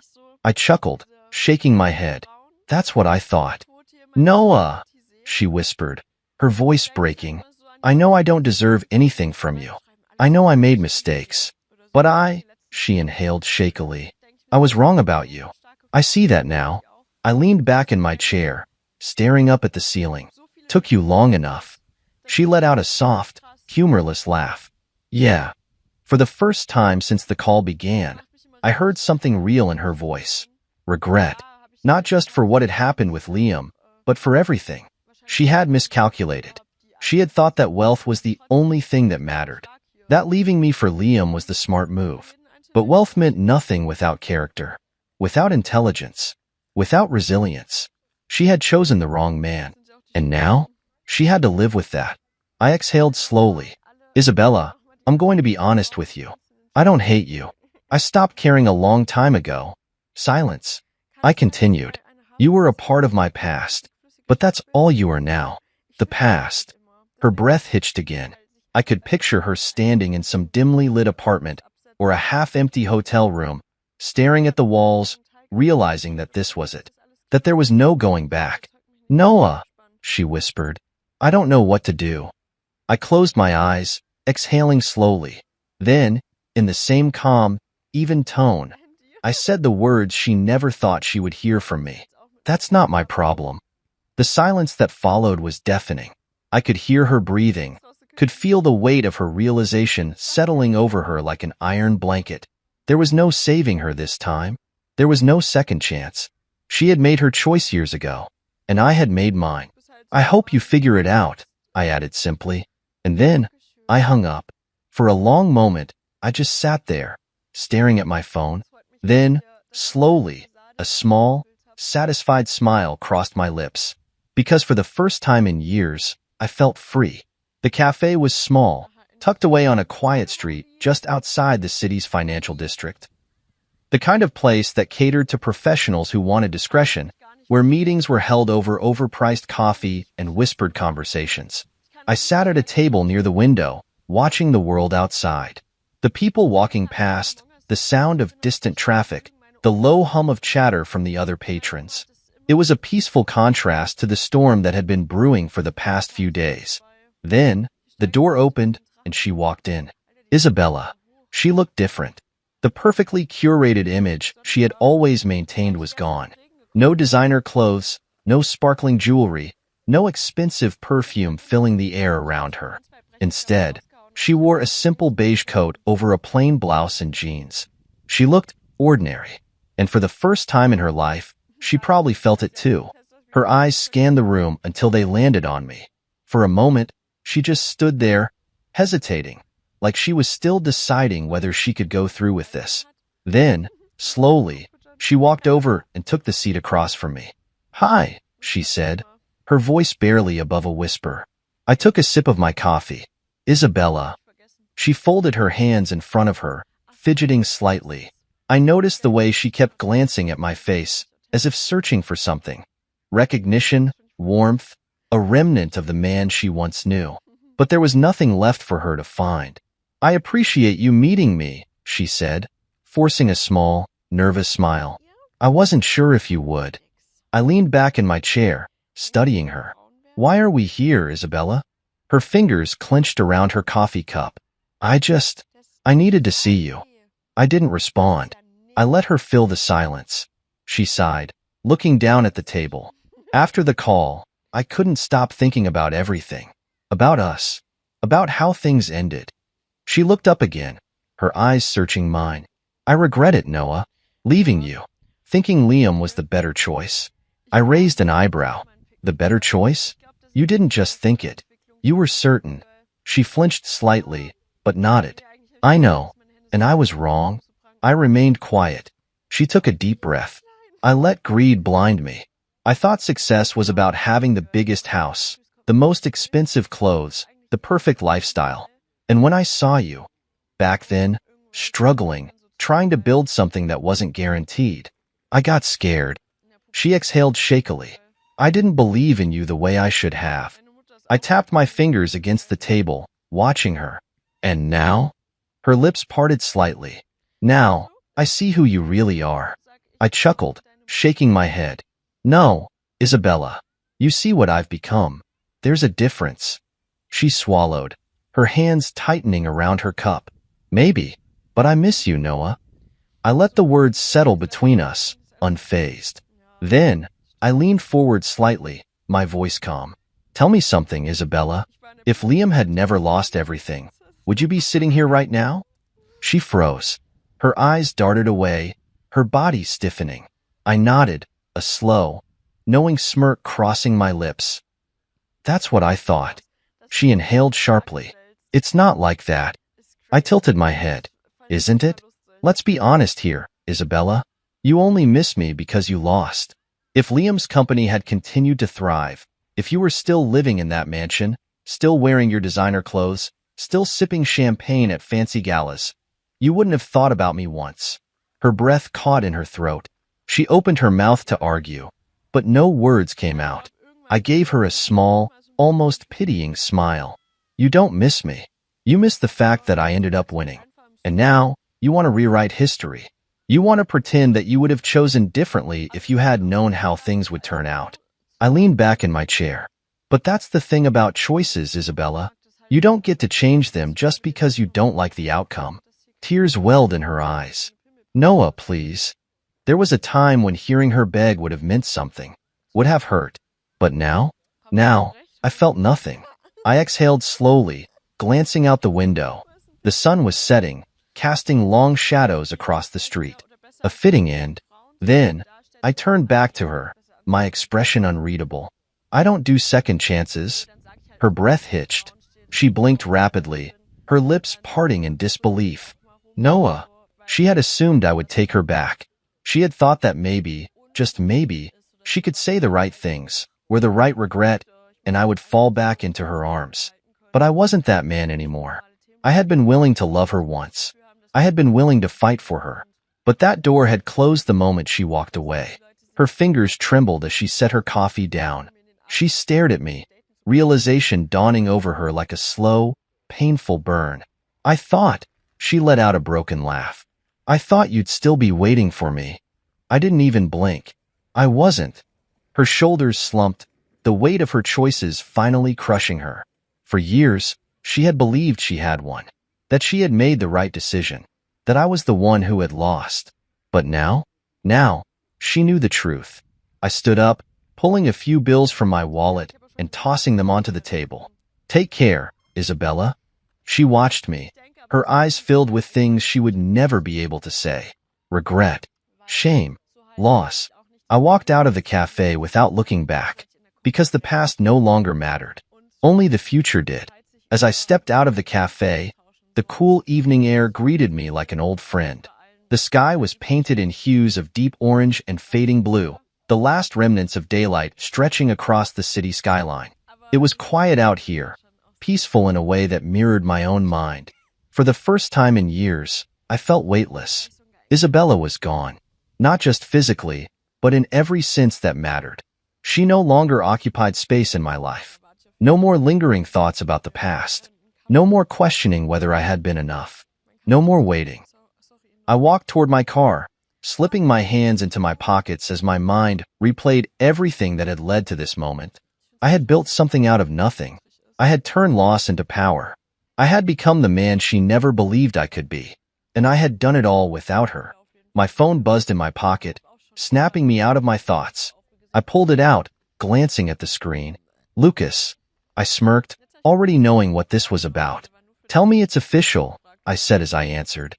Oh, it's official, Lucas replied, amusement dripping from his voice. Preston Holdings is done. Their stock just hit rock bottom, and their biggest investors have publicly announced they're pulling out. I chuckled, shaking my head. That was faster than I expected. Liam didn't give them much of a choice. The moment the board kicked him out, the media tore him apart. Turns out, people don't take too kindly to reckless CEOs who lose $20 billion in potential investments. I opened my car door, sliding into the driver's seat as I leaned back. And Isabella? Lucas let out a low whistle. Last I heard, she packed up and disappeared. Guess she figured out pretty quickly that no one wants to be associated with a sinking ship. I wasn't surprised. Isabella had always been a survivalist first and foremost. She clung to power, to wealth, to anything that ensured she was on the winning side. But what happens when there's nowhere left to run? Lucas hesitated before speaking again. She called me, you know? I frowned slightly. What? Yeah, not long after she called you. She asked if there was a way to, I don't know, fix things, to at least rebuild her reputation. I let out a slow breath, shaking my head. Even now, she was looking for a way out. What did you tell her? I asked, though I already knew the answer. Lucas laughed. I told her she was talking to the wrong person. I smirked. Good. There was a short pause. Then Lucas asked, more serious this time, so, how do you feel? I thought about it. About everything. About the past few years. About the moments that had tested me. About the man I had become because of it. And for the first time, my answer was simple. Free. Lucas chuckled. That's what I figured. I glanced out the windshield, watching as the city lights flickered to life one by one. We should celebrate. Already ahead of you. The team's at the lounge downtown. You in? I smiled. Yeah, I'm in. After hanging up, I sat there for a moment, letting the silence settle over me. This was it. This was the moment where the past finally stopped mattering. I wasn't the man Isabella had left behind anymore. I wasn't the underdog. I wasn't chasing revenge. I had one. And more than that, I had moved on. With a quiet exhale, I started the car and drove toward the future. My future.